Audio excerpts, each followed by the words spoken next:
Skyrock pour les militaires. Le président de la République et chef des armées Emmanuel Macron a présenté ses vœux aux forces armées depuis le commandement de l'appui terrestre numérique et cyber à Cesson-Sévigny en Bretagne. Après avoir dressé le bilan de l'année 2024 marqué par des engagements forts des armées, le président a tracé les grands axes d'action pour les forces armées en 2025. Une année qui devra notamment être marquée par une plus grande compétitivité européenne, une redéfinition des relations avec l'Afrique et un appel à l'engagement des jeunes Français. Concernant la jeunesse, il a déclaré que nous devrons mieux détecter les volontaires, leurs compétences, leur progression professionnelle, les former et être capable de les mobiliser le jour venu, de les employer en renfort des armées en métropole ou ailleurs ou d'autres ministères. Après l'armée de métier, c'est la réserve de professionnels qu'il nous faut à présent mobiliser en appui. Il faut leur donner le choix de servir. Il s'agit de permettre à une jeunesse volontaire d'apprendre avec les armées et d'en renforcer les rangs grâce à des talents recherchés. Le président a notamment rappelé que la réserve militaire doit déboucher sur un ratio d'un réserviste pour 2 militaires d'actifs d'ici 2035. Il attend également une actualisation de la revue nationale stratégique qui définisse les contours de notre défense globale et du réarmement, y compris moral. Le soutien à Mayotte se poursuit. Depuis le 14 décembre et le passage du cyclone Chido, de nombreux moyens militaires ont été déployés pour venir au chevet des habitants de ce département de l'océan Indien. Parmi eux, plusieurs dizaines de sapeurs-sauveteurs de régiments d'instruction et d'intervention de la sécurité civile ont été envoyés sur place.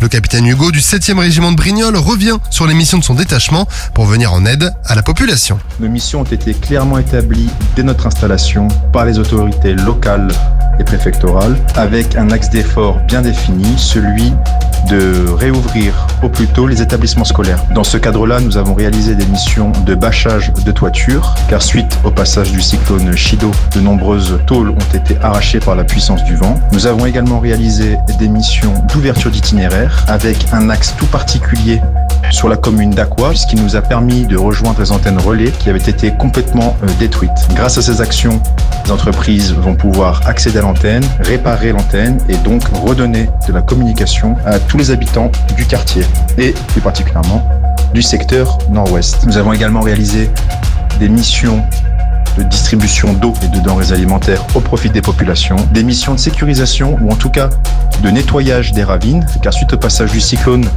les ravines ont été encombrées par des déchets, des embâcles poussés par le vent. Et dans le secteur particulier d'Aqua, qui est en zone inondable, une crainte avait été ressentie, celle de subir des inondations suite aux fortes pluies qui étaient attendues. C'est pourquoi nos actions de déblaiement et de remise en condition des ravines ont permis de mettre en sécurité les habitants d'Aqua en cas de fortes pluies.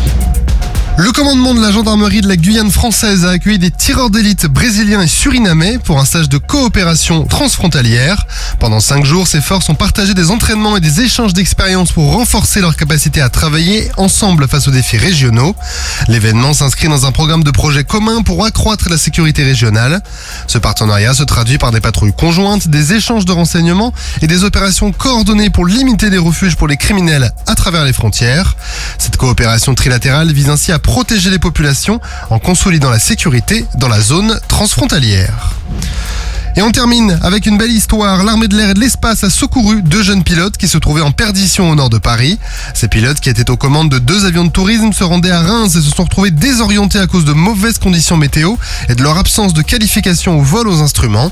Des équipages de chasse et d'hélicoptères ont alors été mobilisés pour localiser les aéronefs, puis les guider vers un terrain d'atterrissage sécurisé malgré un climat donc difficile. Le capitaine Thomas, pilote de Rafale, et le lieutenant Robin, navigateur sur la BA 113 de Saint-Dizier, reviennent sur le contexte difficile de ce sauvetage. Naviguer à vue, donc le simple fait de ne pas voir le sol et de ne pas pouvoir de pas avoir les qualifications nécessaires pour voler dans les nuages fait qu'on peut se retrouver dans des situations assez délicates. Notre rôle aussi, c'est de les rassurer, pour leur dire là qu'on arrivait, que ça allait être maîtrisé et qu'on était là pour les aider. Et du coup, je pense que tout ça a joué aussi pour les rassurer.